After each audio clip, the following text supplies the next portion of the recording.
Então, gente, nessa aula a gente vai falar de anatomia e fisiologia respiratória, também trazer a parte aí de histologia com foco naquilo que costuma cair nas provas e todos os assuntos que a gente vai falar aqui hoje são extremamente relevantes, tá? Então, começando, pessoal, só para a gente lembrar aqui da organização geral do sistema respiratório, né? Primeiro, pensando na função. A função principal que a gente tem no sistema respiratório vai ser realmente fazer a troca gasosa, né? Permitir a troca do ar atmosférico com o sangue. E isso já é uma parte aí que a gente tem que ter consciência que vai ser o ponto principal. Para o oxigênio sair do ar e para ele chegar até o sangue, lógico que esse ar ele vai percorrer um caminho e a gente tem então as estruturas que compõem esse sistema respiratório.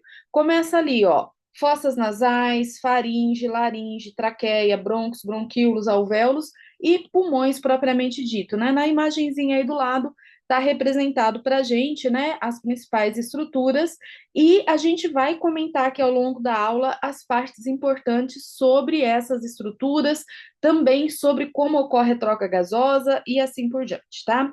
Vamos começar aqui, gente, por um assunto que é importante a gente saber, né, também relacionado, lógico, ao sistema respiratório, que é a parte de histologia, tá? Então, vira e mexe em algumas provas de concurso, caem perguntas aqui sobre as células que compõem o sistema respiratório, porque algumas dessas células vão ter funções especiais, tá?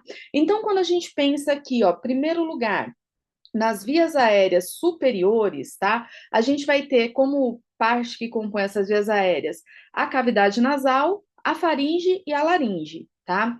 O epitélio que predomina aqui é o estratificado pavimentoso, né? Lembrando bem aí da parte de histologia, e tem dois destaques, tá, gente? Células caliciformes, que são as células que secretam muco, e as células ciliadas, que são células que deslocam muco.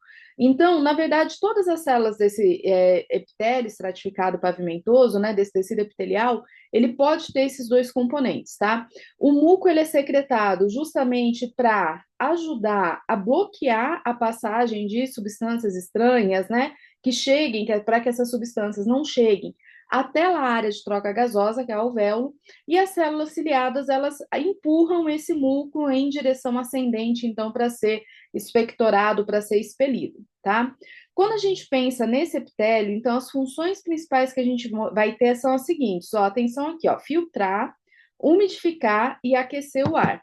Porque enquanto o ar está passando, né, nessas regiões, então o que vai acontecer, gente? Ele vai ser filtrado, como a gente exemplificou, para tirar as impurezas, ele vai ser umidificado para ele chegar com uma umidade melhor lá, né, na região mais baixa, onde acontecem as trocas gasosas, nos alvéolos, e ele é aquecido também para chegar numa temperatura ideal para essas trocas, tá? Agora, quando a gente vai descendo nas vias aéreas, depois vem um destaque aqui na parte histológica para os brônquios. Os brônquios também formados por epitélio pseudoestratificado colunar ciliado com células caliciformes. Então, é basicamente o mesmo tipo de célula, o mesmo tipo histológico, que também vai ter praticamente a mesma função, ó, transporte, modificação, aquecimento e limpeza do ar, tá? Nos bronquíolos, que já vai ser a divisão menor que a gente vai ter epitélio simples colunar ou ciliado, e aqui já aparece um outro destaque, que são as células de Clara, tá? Então, se alguma prova aparecer aí, importante a gente lembrar. As células de Clara, gente, são células que produzem um agente tensoativo lipoproteico, que parece o surfactante, é uma espécie de surfactante, tá? E reduz a tensão superficial do bronquíolo e evita o colabamento.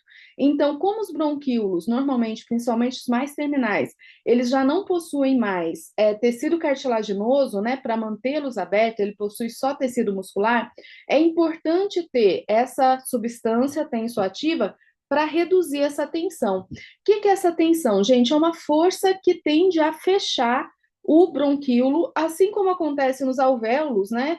Vai ter também essa força que tende a fechar os alvéolos, e por isso é importante, então, ter esse agente tensoativo. Quando chega nos alvéolos, que é o próximo ponto que a gente tem aqui, O epitélio, ele já é simples, tá? Então, é uma camada bem simples que a gente tem no alvéolo de célula, e a gente tem, compondo esse alvéolo, dois tipos de células. O pneumócito tipo 1, que facilita a difusão gasosa, ou seja, facilita a troca gasosa pela característica que ele tem, e o pneumócito tipo 2, que é o mais relevante que para provas de concurso, né, que a gente não pode esquecer, porque ele produz o surfactante relevantes para a prova de concurso, né, gente? É claro que tudo isso que eu estou falando aqui é importante para a nossa vida, tá bom? Mas chamando a atenção aí para o que pode cair nas provas, tá? O surfactante, ele faz justamente o quê? A gente já veio falando ali, né, que é parecido com o que a gente tinha visto antes. Ele é um agente tensoativo que reduz a tensão superficial, tá? Então, olha só, a tensão aqui, eu deixei até separado aqui especial, uma partezinha sobre surfactante, porque isso impacta em várias questões de concurso, tá? Tanto em questões que perguntam diretamente sobre ele, como em questões também que falam de doenças, beleza? Então, gente, o surfactante, ele é produzido pelos pneumócitos tipo 2, primeira coisa que a gente tem que lembrar, tá? Que estão presentes nos alvéolos. A função dele é reduzir a tensão superficial. Pessoal, lembre-se sempre, não esqueça disso, tá bom? A função é reduzir. Mas, Mara, por que você chama tanta atenção para isso? Porque dependendo da questão, da forma como a banca coloca, gente, acredita em mim, tá? Se vocês nunca caíram nessa pegadinha. A banca às vezes escreve o texto de uma forma e coloca lá, aumentar a tensão. Não, gente, se ela colocou aumentar, tá errado. É reduzir a tensão superficial. Vamos lá. O alvéolo tá aqui, certo? Ao redor dele existe essas setinhas aqui que eu tô fazendo em vermelho, que seria a tensão superficial. O surfactante é uma substância que é produzida, que eu estou representando aqui pela setinha azul, justamente para quê? Reduzir essa tensão, ou seja, manter o alvéolo aberto, tá? É isso que a gente tem que guardar, e aqui a dica principal é lembrar do termo reduzir, tá? Não aumentar, beleza? Bem, então os alvéolos, eles são revestidos por uma fina camada desse líquido surfactante, e a tensão superficial desse líquido, do surfactante, a tensão superficial dos líquidos que envolvem o alvéolo, desculpa, tende a colapsar o alvéolo, tá? Então, deixa eu só corrigir aqui para ficar mais claro, gente. O alvéolo é revestido externamente por aquilo que eu coloquei na setinha vermelha, né? Essa camada de líquido que tende a fechar o alvéolo. E essa tensão gerada por esse líquido tende a colapsar o alvéolo. Agora ficou certo. E a gente vai ter o surfactante, então, que diminui essa tensão, facilitando a expansão alveolar durante a inspiração, tá? Bem, essa aqui é a frase mais importante que a gente tem. Se você for anotar, guardar, né, em algum lugar para você revisar depois, anote aí, gente, o que eu acabei de circular, tá? Que o surfactante é produzido pelo pneumócito tipo 2 e que ele diminui ou reduz a tensão superficial, beleza? Lógico, com isso, melhorando a expansão alveolar. Bem, indiretamente, pessoal, o que que a gente vai ter como resultado da ação do surfactante? Ó, ele previne o colabamento alveolar, previne a telectasia, tá? Porque vai evitar que os alvéolos se fechem no final da expiração. Isso mantém a troca gasosa eficiente, mesmo em volumes pulmonares baixos, tá? Então, mesmo que você estiver fazendo pouco volume, né, durante sua respiração, se você tiver surfactante, vai ajudar nesse processo. Também o surfactante melhora a complacência pulmonar. Por quê? Porque vai exigir menor esforço para expandir os pulmões. Vamos lembrar já do conceito de complacência, gente. Complacência é a capacidade que o pulmão tem de expandir, tá? E o surfactante ajuda justamente nisso, tá? Com isso também reduz o trabalho respiratório, especialmente recém-nascidos em condições de doenças pulmonares, tá bom? E a última coisa aqui, isso é menos cobrado em prova, mas vale a pena a gente colocar aqui, o surfactante, ele contribui para a defesa também pulmonar, tá? Algumas proteínas do surfactante vai ter papel imunológico na limpeza do alvéolo e controle das infecções, beleza? Qual que é a importância clínica do surfactante, tá? Então, gente, eu sei que eu já estou me adiantando aqui, né, em questões de doença, mas como esse assunto cai muito ligado à doença, a gente já vai sempre fazendo as relações, tá? Então, por exemplo, na prematuridade, especialmente na síndrome do desconforto respiratório neonatal, a produção do surfactante pode ser insuficiente nesses recém-nascidos, né? Ela só vai ser normal a partir de 34 a 36 semanas de gestação. Então, se a criança nasce antes desse período prematuro, ele vai ter impactos desse processo. E isso pode levar a atelectasia, hipóxia, esforço respiratório excessivo e necessidade de suporte ventilatório. Tratamento, administração exógena de surfactante e oxigenoterapia. Então, aqui é só para a gente ilustrar, tá? No adulto, gente, a gente também vai ter condições que o surfactante pode fazer diferença. Por exemplo, na síndrome da angústia respiratória aguda, ou na síndrome do desconforto respiratório agudo, né? Ou na SARG, tem vários nomes que podem ser utilizados. Então, pode haver inativação nessa síndrome, pode haver inativação ou destruição do surfactante. Isso também contribui para o colapso alveolar, hipoxemia grave e redução da complacência, tá? Então, só para a gente trazer aí essa ligação, beleza? Então, pessoal, surfactante, ponto importante aí que cai nas provas, ok? Vamos continuar aqui, pessoal. Uma outra coisa que ela é bem básica, mas que na minha opinião é importante, tá? É o tipo de questão que quando cai na prova a gente não pode errar de jeito nenhum, diz respeito à divisão anatômica e à divisão fisiológica das vias aéreas, tá? Então aqui, pessoal, anatomicamente, aqui vou colocar um azinho. As vias aéreas são divididas em vias aéreas superiores e inferiores, tá? Já fisiologicamente, as vias aéreas elas são divididas em condutoras e respiratórias. Muita atenção aqui. Vamos falar primeiro da divisão anatômica, tá? Via aérea superior, gente, aqui, ó, cavidade nasal, faringe e laringe. Esse é o clássico que a gente tem nos principais livros. Quando entra traqueia e daí para baixo, né, brônquios, bronquíolos e alvéolos, a gente já está falando de via aérea inferior. Aí você pode falar assim, mas Mara, a traqueia ainda está aqui em cima, não é via aérea superior? Não, gente, para as principais literaturas é via aérea inferior, porque depois ela adentra a caixa torácica, tá? Adentra aqui a região de baixo. Bem, a função principal da via aérea superior é filtração, aquecimento, umidificação e condução do ar, que está relacionado com aquela questão histológica que a gente falou antes. Já as vias aéreas inferiores, além de fazer a condução do ar no pulmão, é onde acontece também trocas gasosas, beleza? Agora, quando a gente fala na divisão fisiológica, que está aqui, as vias aéreas elas se dividem em condutoras e respiratórias. Gente, a via condutora, ela só conduz o ar, tá? O que você quer dizer com isso? Por quê? Qual que era a função principal do sistema respiratório que a gente viu lá no primeiro slide? Realizar a troca gasosa, não é? Então, gente, a via aérea respiratória é onde realmente acontece troca gasosa, tá? Eu acho que é a forma mais fácil da gente lembrar isso. Na via aérea respiratória, é onde acontece realmente a respiração, certo?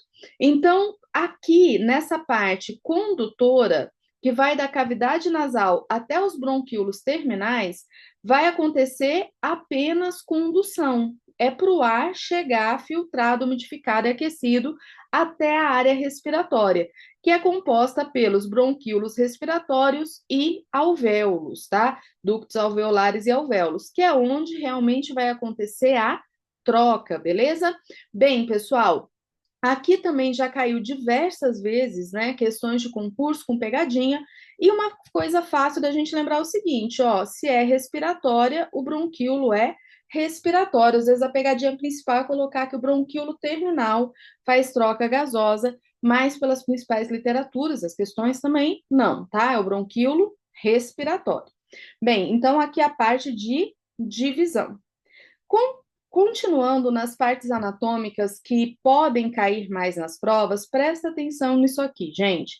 A traqueia é uma estrutura que cai mais, tá? Eu estou trazendo destaque para vocês para aquilo que cai. Está localizado entre a laringe e a carina e a altura mais ou menos aí de C6 até a vértebra T5. Ela é composta por anéis cartilaginosos em forma de C, né? Tanto que se a gente palpa, a gente sente aqui mais durinho. E ela vai terminar se bifurcando nos brônquios principais. Brônquios principais, gente, guardem principalmente o direito, tá? Por que o direito? Porque ele é mais curto, mais vertical e mais largo. Aí você fala, qual que é a importância disso, gente? Muito das substâncias que podem ser broncoaspiradas ou a intubação seletiva, quando acontece, né? Se acontecer, normalmente acontece aqui para o brônquio direito por conta dessa característica anatômica que ele tem. Então, vai e vem, né? Várias vezes a gente encontra questões de concurso que falam sobre isso, tá? Então, lembra sempre que é o bronco direito. O esquerdo é mais longo e mais oblíquo, não sofre tanto esse processo, tá? O destaque é o direito mesmo. Os pulmões, o direito tem 3 lobos, o esquerdo 2, tá? Até porque do lado esquerdo tem um coração. E o pulmão, os pulmões, eles são revestidos pelas pleuras. Lembra das pleuras? A pleura visceral, ela é mais externa ao pulmão, né? Ela é mais próxima ao pulmão, externa ao pulmão ficou ruim, né, gente?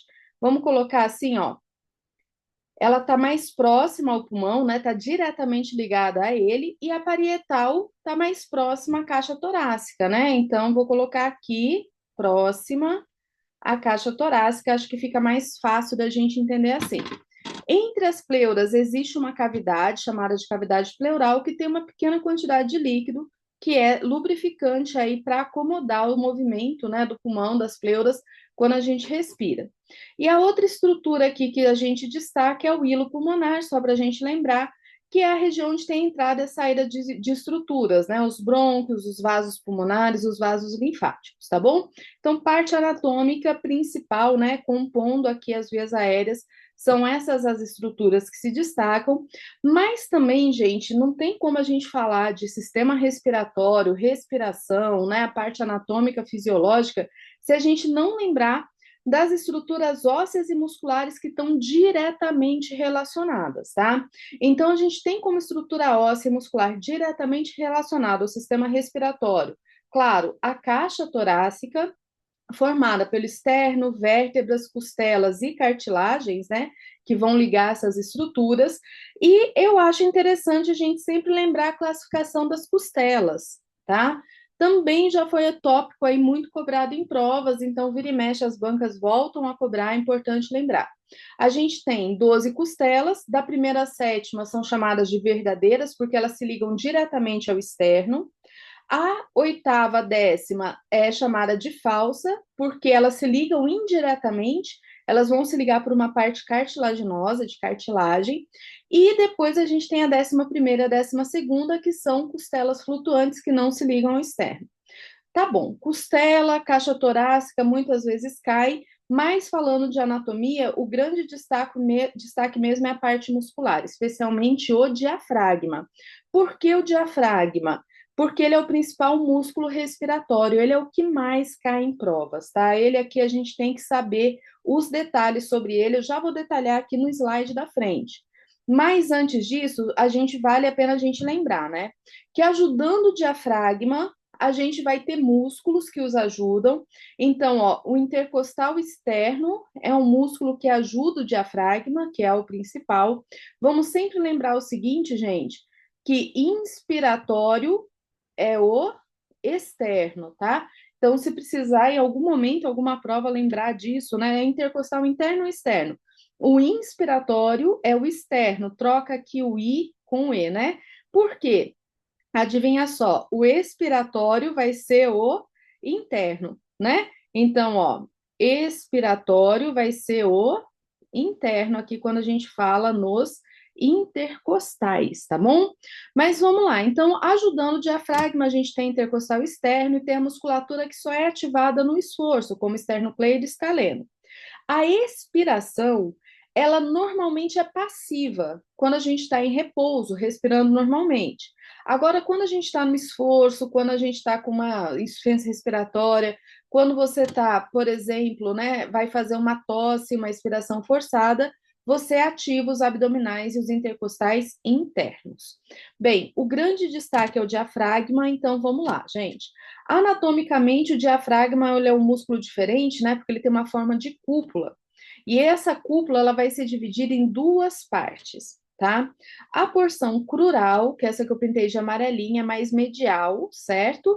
E a gente vai ter também as porções aqui chamadas de porções é, costal maior, que é lateral, vou pintar de azulzinho aqui, ó, que é lateral e que forma junto à costela, né, na área que ela se liga aqui, a chamada zona de aposição, tá? Então são nomes aí que vale a pena a gente sempre lembrar em relação ao diafragma.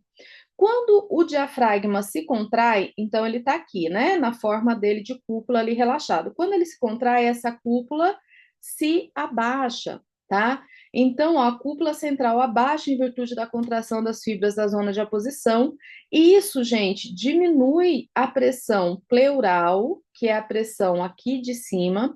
E essa diminuição da pressão pleural é importante para ajudar o ar a entrar, né? Então, o ar da atmosfera entrar para o sistema respiratório. Ao mesmo tempo que a pressão pleural diminui, a pressão aqui embaixo, que é a pressão abdominal, ela aumenta, tá? Por quê? Porque vai comprimir as vísceras no abdômen, né? Esse abaixamento da cúpula, tá joia? Então, só para a gente lembrar aqui de como é esse funcionamento do diafragma. E outros pontos que também caem muito em provas, né? Olha só, guarda aí, vou fazer asterisco, vocês já sabem, né, o que a gente tem que não só entender, mas anotar muitas vezes para revisar, se a gente não lembra. O diafragma é elevado pelos nervos frênicos, tá? Raiz C3 a C5, e essa parte aqui que tá nessa caixinha azul, gente, tem caído muito em prova, tá? Que diz respeito aos tipos de fibra que compõem o músculo. A gente já estudou em aulas anteriores os tipos de fibra muscular, aqui a gente vai aplicando isso sempre que for necessário, tá? Então, olha só, 55%, ou seja, mais da metade das fibras do diafragma são fibras do tipo 1, que são fibras de contração lenta com alta resistência à fadiga. E é claro, né, gente? A gente respira desde que a gente nasceu e a gente vai respirar até a gente morrer, né? A gente só para de respirar quando morre. Então, o que que vai acontecer aqui? Essa fibra tem que ser fibras de alta resistência à fadiga, né? Predominar alta resistência à fadiga. O restante das fibras, gente, vão ser fibras tipo 2A, que são as intermediárias. Lembra? Elas têm contração rápida, mas têm uma certa resistência à fadiga, e 24% do tipo 2B, que são as fibras glicolíticas de contração rápida, né? Porque quando você vai fazer um esforço também, você precisa ter essa contração mais rápida, mais potente. Só que essas fibras têm baixa resistência à fadiga. Esses são os pontos principais, então, para a gente guardar em relação ao diafragma, tá? Guardem aí, anotem aí, se vocês precisarem se lembrar dessa relação, é isso aqui que vocês têm que revisar, beleza? E então, né, partindo mais para a parte fisiológica, a gente vai ter a parte onde a gente estuda a mecânica da ventilação pulmonar. E tem vários conceitos chaves aqui para facilitar esse entendimento, tá? Então, o que é a mecânica da ventilação pulmonar, gente? É basicamente como acontece a ventilação, como acontece a entrada e a saída do ar dos pulmões, tá? Vamos lá. O conceito chave é: o ar entra nos pulmões quando a pressão intraalveolar ela é menor que a pressão atmosférica. O que que quer dizer isso, gente? A pressão que a gente tem aqui dentro do pulmão é menor do que a pressão que está aqui fora. E isso vai então fazer com que o ar entre, vai facilitar essa entrada do ar. O outro conceito-chave: o ar vai sair do pulmão quando a pressão intraalveolar for maior que a atmosférica. Porque à medida que a gente vai respirando, essa pressão alveolar, tá vendo aqui, ela vai ficando positiva, não é? Respira fundo aí, ó. A hora que você vai respirando, você vai sentindo a pressão aumentada no seu pulmão, certo? Até que chega um ponto que essa pressão aqui é maior que a pressão que está aqui fora e o ar tende a sair. Então, gente, esse é o conceito-chave, isso aqui que a gente tem que começar a entender e não ficar com medo desse negócio, né, sobre as pressões pulmonares, às vezes cai em prova, isso causa arrepio no candidato, então não pode ser um motivo de medo, tá? Vamos lá. Para que isso aconteça, tudo começa quando, gente? Olha só. A inspiração, ela vai acontecer quando o diafragma contrai. Fica aí sem respirar um pouquinho. Ficou? Agora respira. Para você respirar, para o ar entrar, o que que aconteceu, gente? O seu diafragma contraiu. Ele é o principal músculo da respiração, tá? Isso vai gerar, então, né, aumento do volume torácico, na verdade, não do volume, mas do diâmetro, porque o diafragma, ele tá aqui embaixo, quando ele contrai, gente, ele faz com que a caixa torácica, o pulmão, fique maior, é como, entre aspas, né, ele ficasse maior, e isso vai tornar a pressão a pressão negativa lá dentro para que o ar entre, tá? Aí você vai respirando, respirando, respirando, a gente já falou o que acontece, né? A pressão aqui dentro do pulmão aumenta e aí vem a expiração. O principal mecanismo, gente, que faz o ar sair é o relaxamento do diafragma. Então, olha só, ali os pulmões eles estão bem grandões, né? Eles estão cheios de ar. Aí o diafragma relaxa. Quando o diafragma relaxa, volta para aquela fórmula de cúpula dele, vai empurrar essa estrutura pulmonar para cima e isso vai facilitar a expiração. O relaxamento do diafragma, gente, aqui vai ser passivo, né? Vai ser um processo passivo aqui, só é para a gente relembrar isso. Isso é quando a pessoa está fora do esforço, tá? Se ele tiver fazendo esforço, aí vai precisar de uma ajuda dos abdominais para mandar o ar para fora, beleza? Bem, pessoal, a gente começa então aqui a entender essa questão das pressões, tá? Então, olha só, os eventos principais que vão fazer parte desse processo, tá? Então, a gente vai ter aqui a ventilação pulmonar, beleza? Guarda aí, ventilação pulmonar. Toda vez que vocês ouvirem falar em ventilação, vocês têm que lembrar o quê? É o movimento de entrada e saída do ar dos pulmões, ou seja, a respiração mecânica. Gente, quando a gente fala assim, relação ventilação-perfusão, beleza? A gente vai chegar lá ainda mais para frente aqui na aula. Mas só para a gente pensar, a perfusão tem a ver com o quê? Tem a ver com o sangue. E a ventilação tem a ver com o ar, tá? Então, ventilação, para a gente não ter medo, né? Não errar esse conceito, tem a ver com isso. E a ventilação vai ser justamente isso que a gente está falando agora: inspiração, entrada do ar, expiração, saída do ar. O objetivo, levar o ar rico O2 até o alvéolo e eliminar o CO2 que está no sangue, beleza? Outro evento importante que a gente tem na respiração, a troca gasosa propriamente dita. Então, vamos lá, gente. A troca gasosa, ela acontece por osmose? Fala, não, Mara, não, pelo amor de Deus. A troca gasosa acontece por difusão, tá? A osmose é dos líquidos, dos gases é difusão, que é um processo, gente, passivo que não exige gasto energético, tá? É o que acontece nos alvéolos, é a chamada hematose, tá bom? Quando acontece no alvéolo, que vai ser a passagem, então, basicamente, do oxigênio para o sangue, né? Para que o sangue fique oxigenado e a saída do CO2 no caminho inverso, tá? Então, ó, nos alvéolos, o O2 passa do alvéolo para o sangue, o CO2 faz o caminho inverso. Nos tecidos, o O2 vai do sangue para a célula e o CO2 da célula para o sangue. Porque, gente, esse O2, ele está correndo aqui na nossa corrente sanguínea, para quê? Para chegar lá na célula onde ele vai agir e agir lá na célula, né? Afinal, o oxigênio, juntamente com a glicose, é o combustível que mantém as nossas células vivas, né? O nosso corpo funcionando, tá? Bem, pessoal, então não esqueçam, o mecanismo é difusão simples, tá? É essa passagem de gás. O que é difusão simples? O gás ele vai se dirigir do lugar de maior concentração para o lugar de menor concentração. Então, o que eu espero aqui, ó? Que no alvéolo eu tenha um monte de O2, a concentração é maior. O sangue que chega lá para fazer participar da troca gasosa tá com pouco O2, certo? E aí vai se difundir, o gás vai se difundir do gradiente de maior pressão para o local de menor pressão, tá?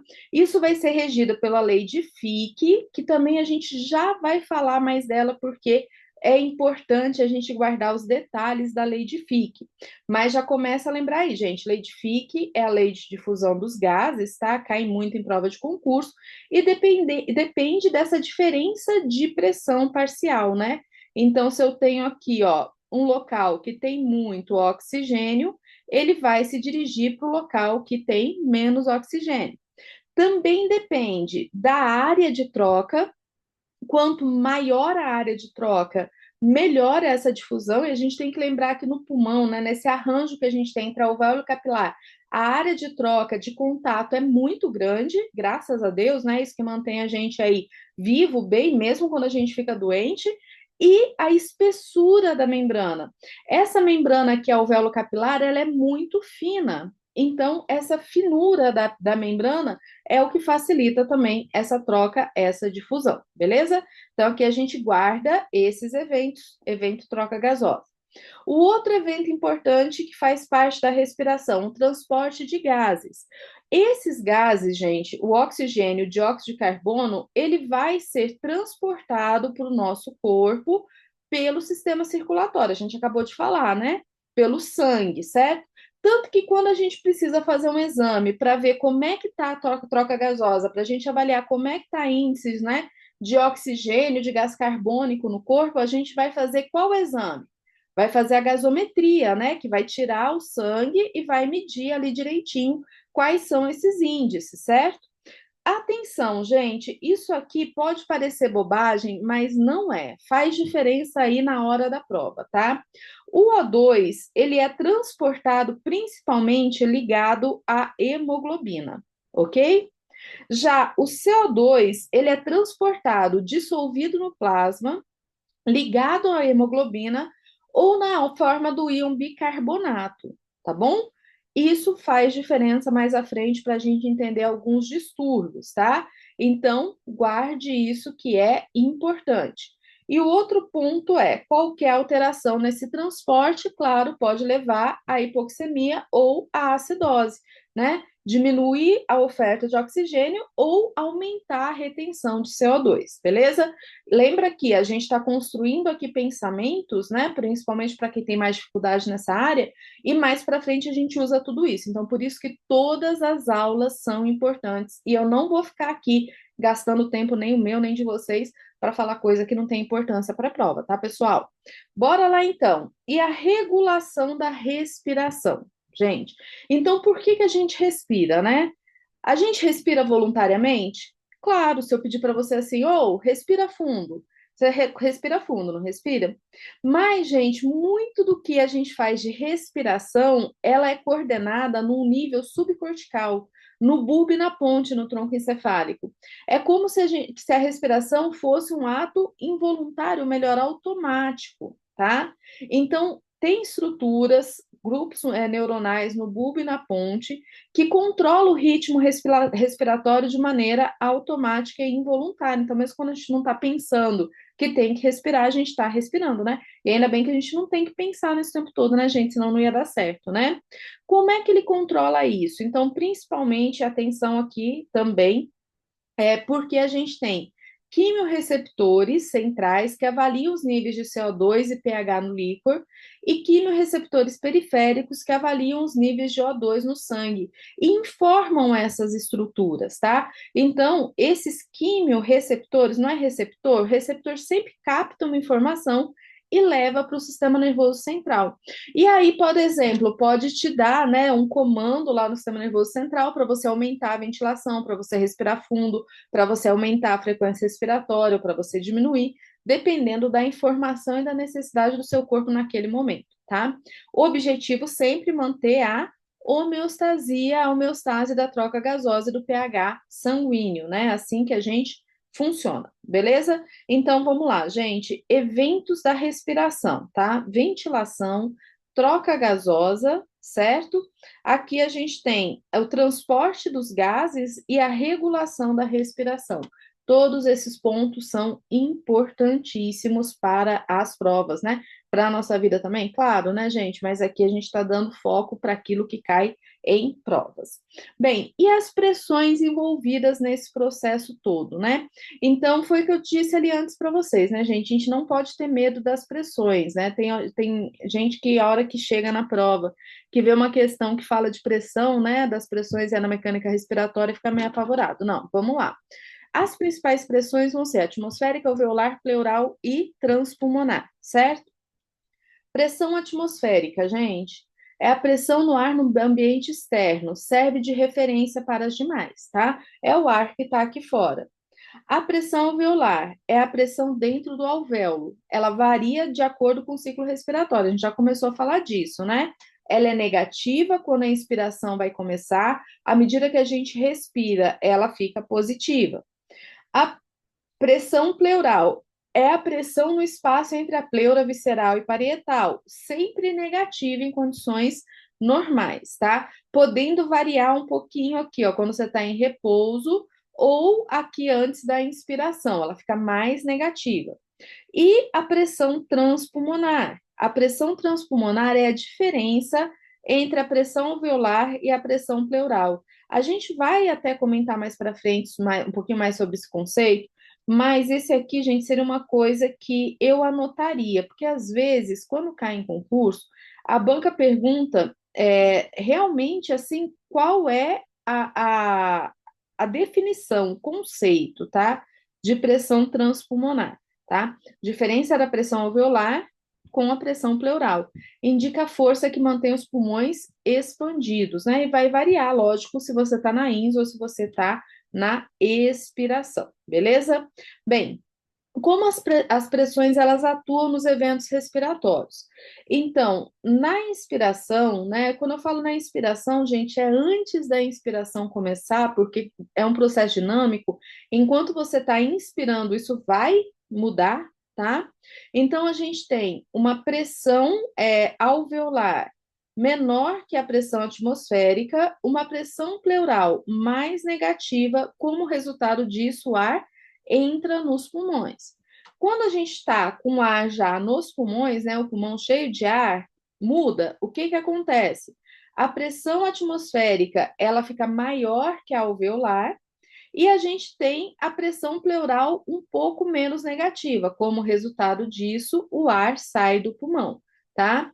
No final da expiração, gente, é como se a gente tivesse em repouso, em equilíbrio, a gente teria aí uma pressão atmosférica igual à pressão alveolar, uma pressão pleural de -4 aí, né, que seria o básico, e o equilíbrio sem fluxo de ar. Então, você ficar um pouquinho aí sem respirar. Ficou? Então, quando você faz isso, tem esse nivelamento, mas, claro, é um processo dinâmico que está mudando o tempo todo. Aqui a gente vai dividindo, né, didaticamente para ajudar no entendimento de vocês, tá? Bem, essa é uma aula de conceitos importantes, e um outro conceito importante que tem tudo a ver com isso que a gente está falando aqui é o conceito relacionado com os componentes que facilitam ou dificultam essa entrada do ar. Porque a gente está falando aqui, né, gente, que o ar entra, que o ar sai, né? Mas para esse ar entrar, para esse ar sair, ele tem que vencer algumas forças, ou ele é ajudado por algumas forças, tá?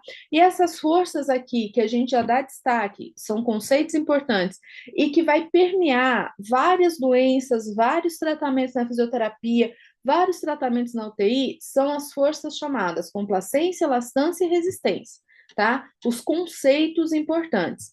Vamos lá, gente. Complacência. Complacência, eu falei ali atrás, é a capacidade do pulmão expandir, tá? E a elastância é o contrário da complacência, é a capacidade do pulmão voltar à posição anterior. Isso são propriedades intrínsecas do tecido pulmonar, da caixa torácica, do sistema respiratório, tá? Então, a complacência é a capacidade de extensão, certo?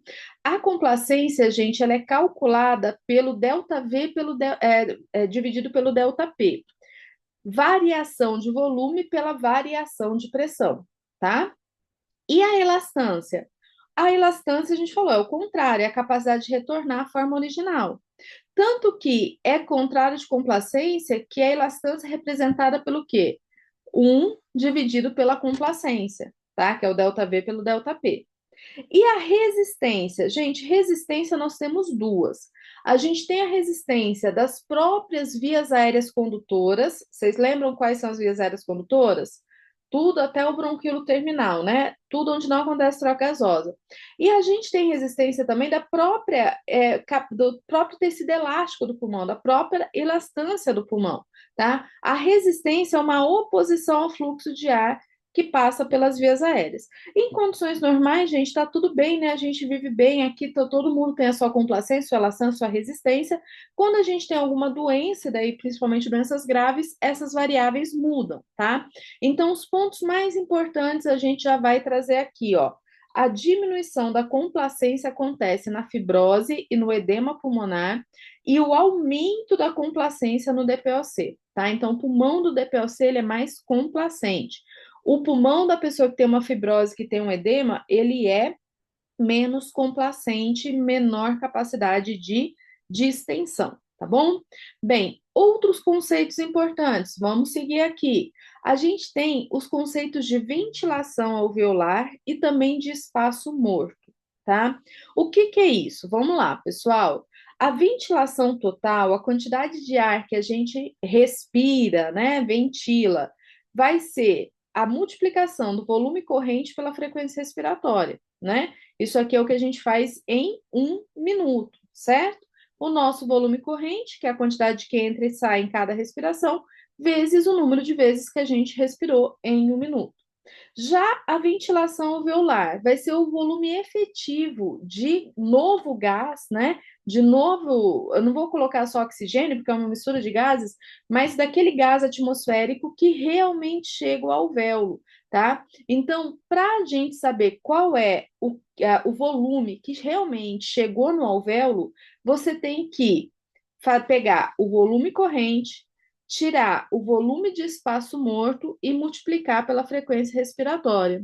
Bem, para a gente entender isso, pessoal, a gente tem que rever também, já retorno aqui, o que é espaço morto. Pelo amor de Deus, é um conceito muito simples, gente. Espaço morto, especialmente espaço morto anatômico, é o espaço, tá? O volume de ar que não participa de troca gasosa, ou seja, que está nas vias aéreas condutoras. Porque a gente não acabou de falar, tá vendo como tudo se encaixa? Que a gente tem a parte de via aérea condutora e a parte de via aérea que faz a troca. Então, o espaço morto anatômico, gente, vai ser a parte onde não tem troca gasosa, né? Onde temos o ar, então, que fica nas vias aéreas condutoras, que vai do nariz até o bronquíolo terminal. E é aproximadamente, em condições normais, 150 ml, tá? Então, novamente, gente, a quantidade efetiva de ar novo que chega nos alvéolos leva em consideração o espaço morto.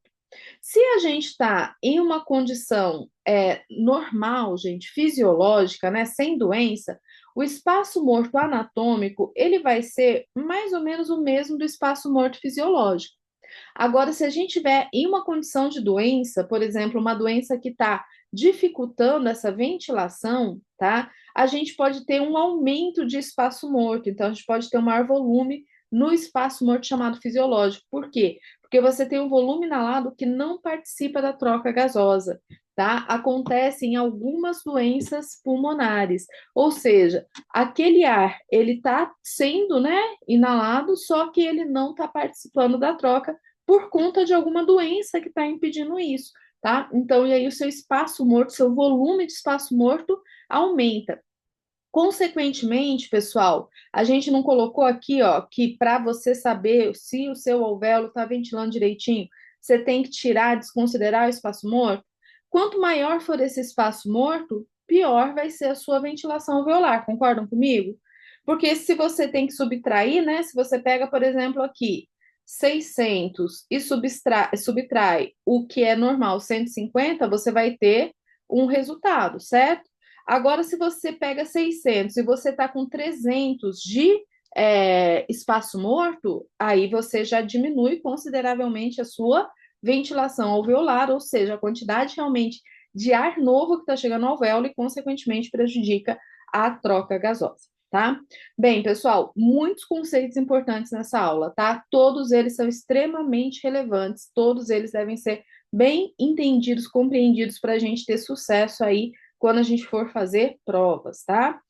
E aqui eu volto novamente a falar para vocês sobre a troca gasosa e a lei de Fick, né? Lembra que falei que ia voltar nesse assunto, que é um assunto, desculpa, que cai muito em prova? Então, a troca gasosa vai ser essa difusão passiva do O2 e CO2 entre alvéolo e capilar, certo? Que está simbolizadinho aqui e que obedece à lei de Fick, que é a lei de difusão, tá? Então, a primeira coisa, gente, o gás ele é difundido de uma área para outra pela diferença de pressão, certo? Observe a figurinha aqui, ó. Quando a gente olha aqui, o alvéolo, que está representado pelas bolinhas, tem muito mais bolinha rosa, certo? E o sangue, que está representado ali pela hemácia, ele está meio cinzinha, certo? Certo. Então, o rosa, ele vai tender a se direcionar para o cinza, certo? Do alvéolo para o capilar. Por quê? Porque a concentração, o rosa é o oxigênio, de oxigênio está maior no alvéolo e menor no capilar, tá? E o CO2 a mesma coisa. Outra coisa, gente, esse gás que ele vai ser difundido, ele depende da espessura da membrana. A membrana alveolo-capilar normalmente é fininha, o que facilita esse processo de troca gasosa. Excelente, pronto, né? Ótimo. Agora, se por algum motivo, tipo uma doença, eu tiver espessamento dessa membrana, vai dificultar a troca, tá? E aqui, só para a gente acrescentar também, que acho que ficou, né, faltando, esse gás ele vai ser difundido dependendo da área de troca. Então, se você tem uma boa área de troca, essa difusão vai ser melhor. Se por algum motivo, por exemplo, você tem uma atelectasia, então a área de troca diminuiu, né? E aí, então, você vai ter uma dificuldade maior na difusão. Bem, pessoal, isso aqui tudo também, né, vai trazer para a gente, e esses conceitos todos trazem para a gente luz sobre esse processo, e é um processo importante que a gente tem que entender, certo? E um outro mecanismo, uma outra variável que entra aqui nessa mecânica da troca gasosa, diz respeito à circulação pulmonar, tá? Então, vamos lá, gente. Isso aqui, na minha opinião, é relativamente simples, desde que a gente entenda bem o conceito. Para quem não entende esse conceito aqui, acaba achando esse negócio aqui muito difícil, né? Então, vamos lá. Quando a gente fala em ventilação, a gente está falando no alvéolo, certo? Então, só para simplificar aqui o pensamento. Quando eu falo em perfusão, eu estou falando na circulação pulmonar. Estou falando no fluxo sanguíneo que vai para o pulmão. Afinal, gente, para ter troca gasosa, olhem aqui a figura, eu tenho que ter tanto alvéolo, tá vendo aí representadinho, como eu tenho que ter capilar também. Se eu tiver um problema no alvéolo, vai prejudicar minha troca gasosa? O que vocês acham? Vai. Se eu tiver problema no capilar, vai prejudicar minha troca gasosa? Vai, tá? Então, a gente falou um pouquinho da ventilação, agora vamos falar da perfusão. O que é a perfusão, gente? A perfusão é a circulação pulmonar. Quando a gente estuda a circulação pulmonar, a gente tem a divisão de áreas do pulmão nas chamadas zonas de West, que é a zona 1, 2 e 3. Se vocês olharem esse desenho aqui, dá para perceber bem, né? Opa, desculpa, saiu do lugar. A zona 1 é o ápice do pulmão, a zona 2 é a parte média do pulmão e a zona 3 é a base do pulmão, certo? Certo. Gente, onde que a perfusão é maior? Você pode olhar essa escalinha aqui, ó, ela está representando isso. Onde a pirâmide está maior, a perfusão é maior, ou seja, o fluxo sanguíneo é maior, certo? Então, vocês concordam comigo que na base, essa perfusão, esse fluxo sanguíneo é maior, no ápice é menor? Sim. Existem alguns motivos para isso, já vou adiantar isso aqui para vocês, tá? Primeiro, gente, quando eu estou em pé, por exemplo, a gente recebe o fluxo sanguíneo aqui pelo hilo pulmonar e a gravidade ajuda esse fluxo a fazer o quê? A descer, certo? Então, esse fluxo sanguíneo para a base, ele já é ajudado pela própria ação da gravidade. Mas tem outros motivos aqui que também vão influenciar. Já quando vai para o ápice, vocês concordam comigo que o fluxo tem que ir ao contrário do que é a gravidade? Então, esse fluxo sanguíneo ele vai ser menor, tá? Primeiro ponto aí para a gente pensar. Mas tem outros processos que acontecem aqui. Então, toda vez que for falar em zona de oeste, né, nessas três partes, a gente vai ter que estabelecer uma relação entre pressão alveolar, pressão arterial e pressão venosa, tá? Vamos lá. Na zona 3, que a gente tinha falado antes, eu falei para vocês, né, que a gravidade ajuda, o sangue desce com fluxo maior, certo? Na zona 1, que é lá no ápice, esse fluxo já vai ser menor, a gravidade já está contrária. Além disso, gente, eu preciso que vocês olhem nessa outra figurinha aqui agora e digam para mim o seguinte: quando vocês olham esse pulmão, vocês conseguem perceber que na zona 1, esse monte de quadradinho que está aí, tá? De figura geométrica está aí, está representando os alvéolos. Na zona 1, os alvéolos estão maiores, na 2 um pouco menores, e na 3 lá embaixo, bem menor. Então, o que que acontece aqui, gente? Vocês concordam comigo que nesse lugar aqui, ó, onde o alvéolo está maior, ele está comprimindo o vaso sanguíneo? Então, veja só, na zona 1, que é essa parte de cima, além de ter que o fluxo sanguíneo ir contra a gravidade, o alvéolo, ele fica mais distendido e comprime o vaso. Como assim? Ô, gente, olha aqui, ó. O alvéolo não fica diretamente ligado ao vaso sanguíneo, aqui, o capilar? Então, quando o alvéolo está mais distendido, ele comprime o vaso. Se comprimir um vaso sanguíneo, gente, me ajuda aí. Vai ajudar ou vai dificultar para o fluxo chegar ali? Vai dificultar, tá? Então, olha só. Na zona 1, o PAzão, que é a pressão alveolar, é maior que a pressão arterial, que é aquela que o sangue tem que vencer a gravidade para chegar, que é maior que a pressão venosa.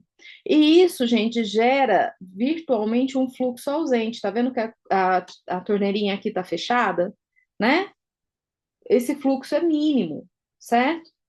Na zona 2, que é onde entra o vaso sanguíneo, o hilo pulmonar, esse sangue ele já vai chegar com mais pressão. Então, a pressão arterial é maior que a pressão alveolar, que é o PAzão, mas vocês conseguem observar que aqui os alvéolos ainda estão meio grandes, né? Que é maior que a pressão venosa. O fluxo é médio, é intermitente. Agora, lá embaixo, na zona 3, se vocês olharem, e pelo que a gente falou até agora, vocês concordam comigo? Que essa pressão arterial vai chegar bem mais forte, vai ser maior que a pressão venosa, e ainda, gente, a pressão alveolar, que são os alvéolos que estão aqui, eles estão menores, né? Então, não comprime tantos vasos sanguíneos. E aí eu chego com um fluxo sanguíneo maior. Isso aqui é zona de West, eu expliquei para vocês, tá? Na pior das hipóteses, vocês só têm que lembrar o seguinte: são três zonas, 1, 2 e 3. A primeira é ápice, fluxo muito reduzido, ausente. A segunda é a parte média do pulmão, fluxo intermitente, né? Tá vendo aqui a torneirinha só pingando. E na zona 3 a gente tem um fluxo intenso, tá?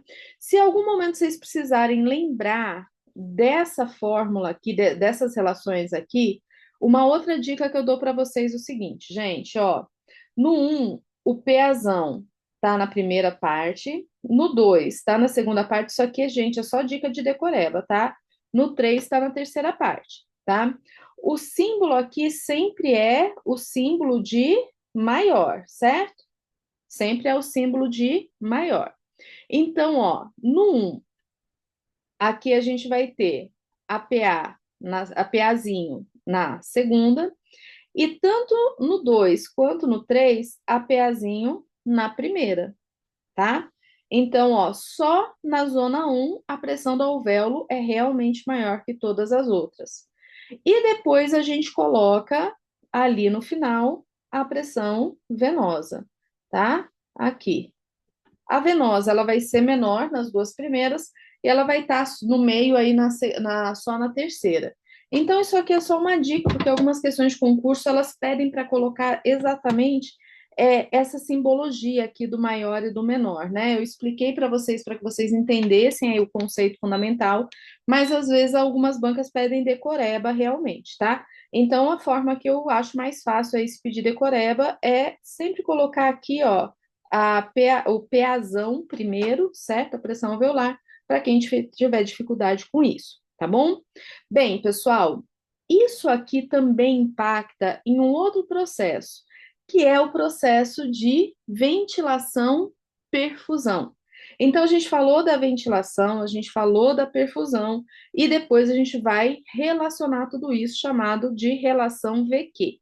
Mas só para ficar bem claro, pessoal, esse desenho aqui, quando eu falo de zona de West, eu estou falando de perfusão, eu estou falando de circulação de sangue, tá? Lembrem sempre dessa imagenzinha aqui do lado, eu acho que ela ajuda bastante a gente a enxergar.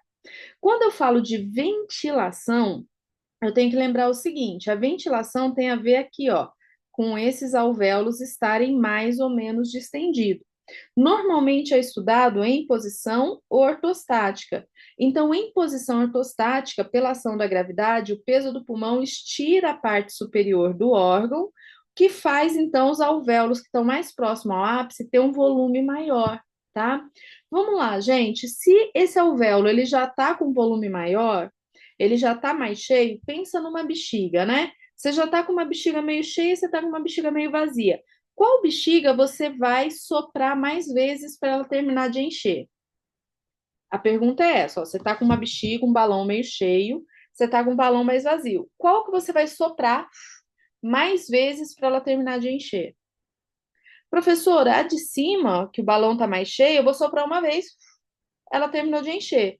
A de baixo, que está ali, ó, o balão bem pequenininho, eu vou soprar várias vezes para ela terminar de encher.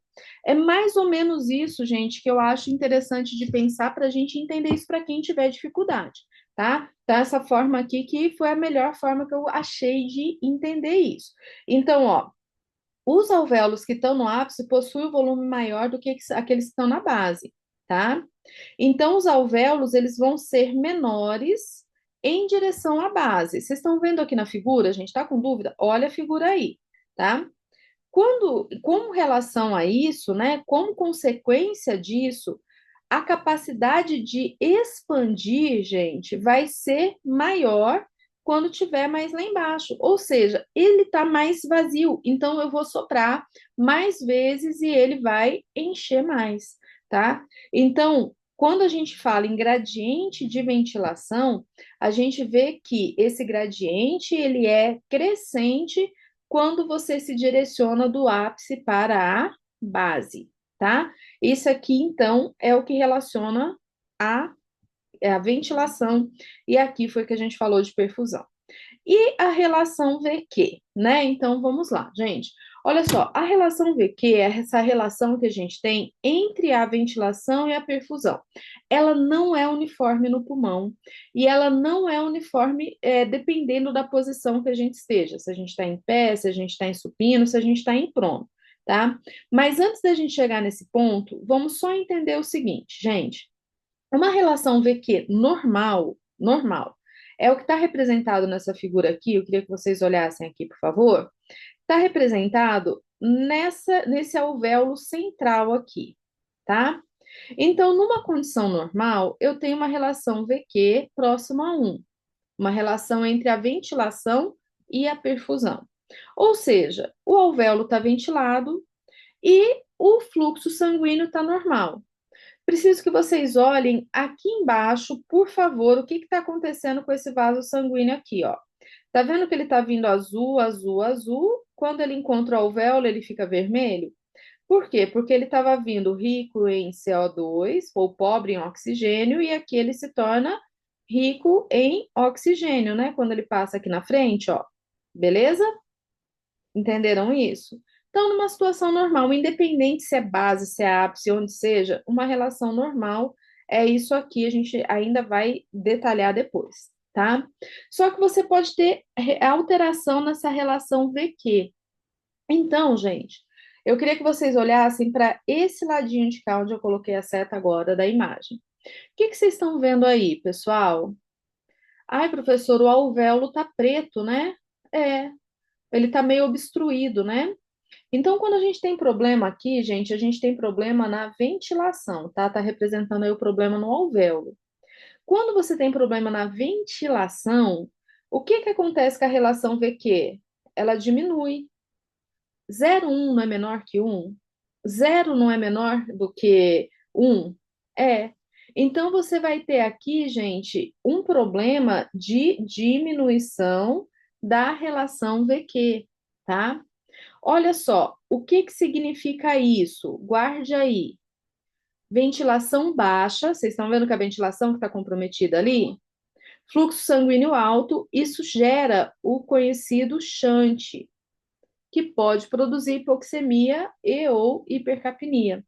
Então, quando eu tenho problema na ventilação, um efeito que eu tenho disso, um efeito ruim, é o shunt, tá? Vamos para o outro lado, gente. Olha aqui para o outro lado e me diz o seguinte: onde está o problema aqui no lado que está a setinha azul? Você fala assim, ah, o alvéolo está normal, não está com nenhuma parte preta. Olha lá no vaso sanguíneo, pessoal. Onde está a parte preta? Ah, a parte preta está no vaso sanguíneo, né? Então eu estou com problema onde? Eu estou com problema na perfusão. Quando eu tenho problema na perfusão, a relação VQ, ela aumenta, tá vendo aqui? Que essa relação aumenta? Aí você tem que tomar cuidado com aquele pensamento assim, ah, aumentar é bom, né? Não, gente, nem tudo que aumenta é bom, tá?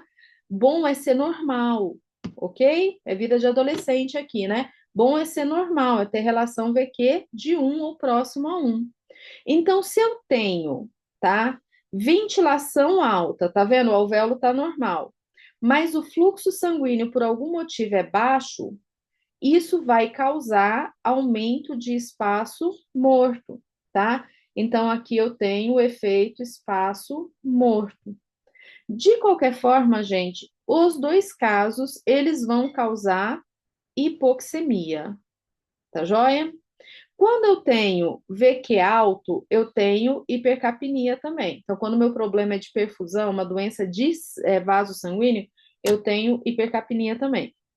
Quando eu tenho VQ baixo, que eu tenho problema de ventilação, eu posso ter ou não hipercapnia. Basicamente, gente, isso aqui que é o que a gente tem que entender sobre a relação VQ, tá? Em condição fisiológica, ela funciona aqui no meio, e aí eu tenho os dois problemas que pode advir disso. Gente, quais doenças pode causar shunt? Desculpa, problema de ventilação, tá? Então, problema do alvéolo, doença do alvéolo. Qual problema pode causar aumento do espaço morto nessa relação aqui? Problema do vaso sanguíneo, doença do vaso sanguíneo, hipertensão pulmonar, por exemplo. E é basicamente isso aqui que a gente tem que guardar, e com o tempo, esses conceitos eles vão voltar aqui. E quando a gente falar em doença, quando a gente falar em tratamento, então é importante a gente começar entendendo aqui, tá? Então, olha só, a gente vai ter o valor normal, certo? O alto, o baixo e o ausente aqui resumido, para quem preferir depois dar uma olhadinha por aqui. Finalizamos aqui, então, gente, esse primeiro momento, que é uma revisão ultra mega importante de anatomia e fisiologia do sistema respiratório, tá?